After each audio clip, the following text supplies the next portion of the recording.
Hey, good morning, J Double B. Good to see you too. Let's get into it. Steam and Nintendo has come out, which are the only two systems I played, so I can't go over anything else. I've come out with their yearly reviews, and it's always fun to look at these and see just how much you played. Of course, I don't think this would count Minecraft or any phone games I played, but it's always fun to look back to how many games have I actually played over this year. and it's always fun. It's always fun to look at this and take a look. So Steam here, 27 games played, 228 achievements unlocked. And most of it Helldivers, Palworld, Lethal Company made up 69%. Yep, 69% of my playtime this year.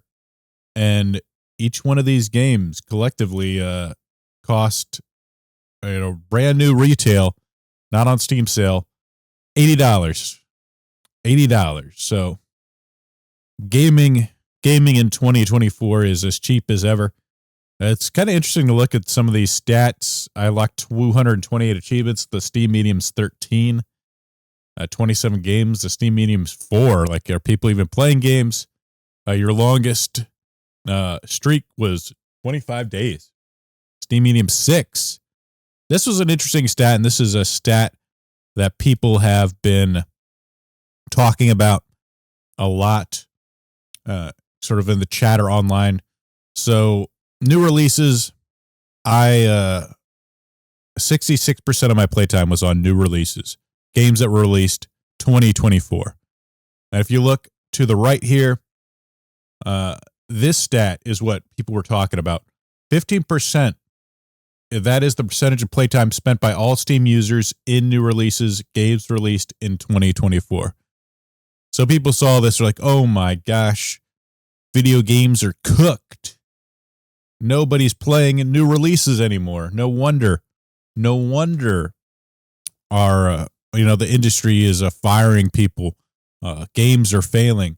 Look at all this, Look at the lack of playtime on new releases. Nobody's playing new games. 50%. That sounds terrible.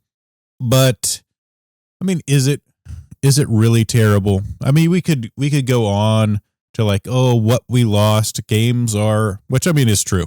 Games are worse than ever. But let's be real here. There's games that have been around for 40 years. There's 40 years of video game history. And I mean, we look at some of the games we played. I mean, Palworld, Helldivers, Palworld were very fun. A lot of playtime added in there. Fun games that were not, this was $40. This was $30. Palworld, which, I mean, Palworld, I think Helldivers is a much better game than Palworld. At least I haven't played the new version of it. It was very rough on release, but it was only $30. So it's whatever. The Lethal Company is a lot of fun. This is the game I sort of play routinely with my family. We all get together in a lobby and play for a night, a game night, on Sundays or Saturdays, and it's a lot of fun. So it's something we've just been playing regularly with family. It's again $10. It's just a fun game to play with other people. It's like a party game almost. And then Core Keeper, this was I think $10, actually less. I think I got it on sale. Play this with my brother for a little while, and it's just a fun game.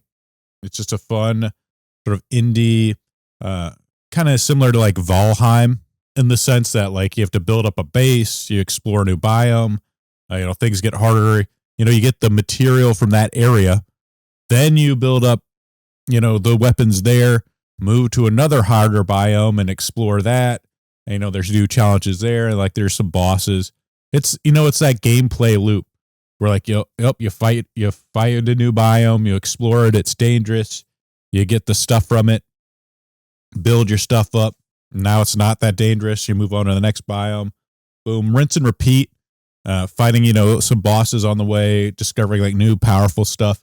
It's very addictive in my opinion. So it works. We had Space Marine. This was actually one of the only. For PC, this was the only full-priced $70 game it might have been 60. I'm not sure, that I actually bought. And I played it for, it's only 4% of my playtime, but it was a fun game. Really good storyline, very exciting, very masculine. I liked it. I liked the presentation was fantastic. The gameplay was pretty good. I played some of the co-op modes they did, but right at the beginning, it was very buggy. And I think they've improved it with patches, but I haven't, gone back to try it again.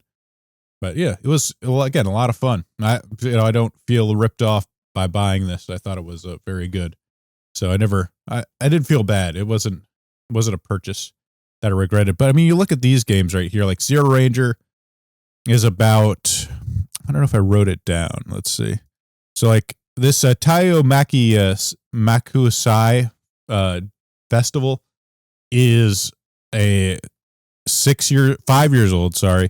And it's a remake of a game that's 20 years old. Zero Ranger right here is a 6-year-old game. Secret of Mana is a remake of a Super Nintendo game that's, probably like over 20 years old. Again, Blue Revolver's 8 years old. Just got a patch 8 years later that the guy pushed out, strictly because he wanted the game to be as good as possible. So, there's so much history to video games right now. There's so many old games that you can play that there's a lot to compete with.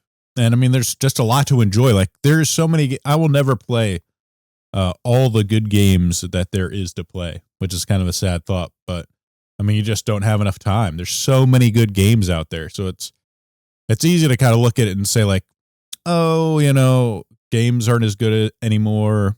The industry is in decline, which is fair, but at the same time, like look at what's out there. They're just a buffet of great games to play and enjoy. That it really is amazing what you can do. What's out there and what you can play if you look. As long as you're not, it's easy to kind of get caught up, like especially if you're on social media, to get caught up in the the latest trends.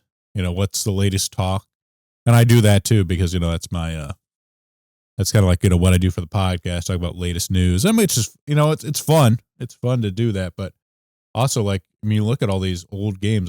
Gonablade was actually from 2023. It was actually a fun game, but it's kind of like an older style shoot 'em up. It was, again, I think it was under $10, cheap, but it was fun. There's still more to play it if I wanted to like play, try and clear some of the harder modes. Like again, Donpachi Resurrection. I tried playing Sonic Generations. It sucks ass. Like whoever did the port was shit. First Ascendant, I tried it out. I didn't like it as much. It's very much a live service game. Log in, build stuff up. I just wasn't in the mood for that kind of game. The Shadow of the Ninja Reborn is a really faithful remake to an older game. It definitely plays like an older game, but I thought it was pretty fun. Clearing it was pretty difficult too. So it takes a while. Like I might go back and play more of that, but it's hard to say. Hard to say where I'm going to find some time. I'm definitely going to play Wilds in February. But yeah, it was a lot of fun games. I'm actually going to review Gunvein today. There's a lot of fun games. Death Smiles. Smiles was pretty fun. Like a Dreamer was, I think, way too easy, but kind of like a weird art. I think it's made by like one person. So I'll give it a pass. I didn't like this Cruisin' game mix. It's a little bit too old school and not quite the what I wanted as far as like a bullet hell shmup. But the other thing I wanted to show you, I didn't as far as the game modes. Let's see. Hold on, let me. Forgot to bring up this Steam playtime.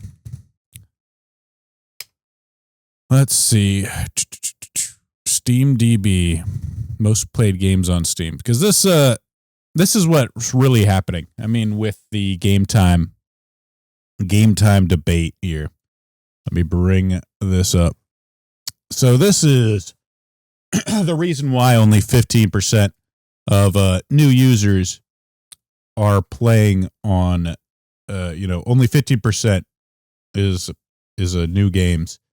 Because, I mean, we look at playtime. I mean, this is 24 hours. This is all time, but actually, let's see. What was that?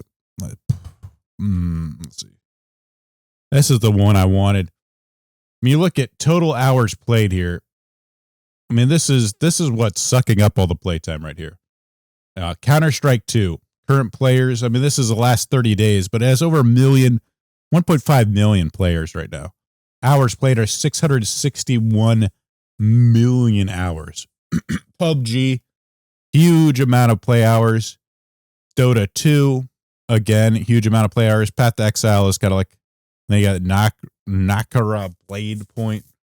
So, I mean, Path to Exile is actually a new game. So is Marvel Rivals. But, you know, Grand Theft Auto 5, Rust, Apex Legends, Wallpaper Engine. I have no idea what that thing is, but that's pretty funny. But, I mean, you look at this, like PUBG, it's you know, competitive online games from, you know, that are just older games. People just play it every day.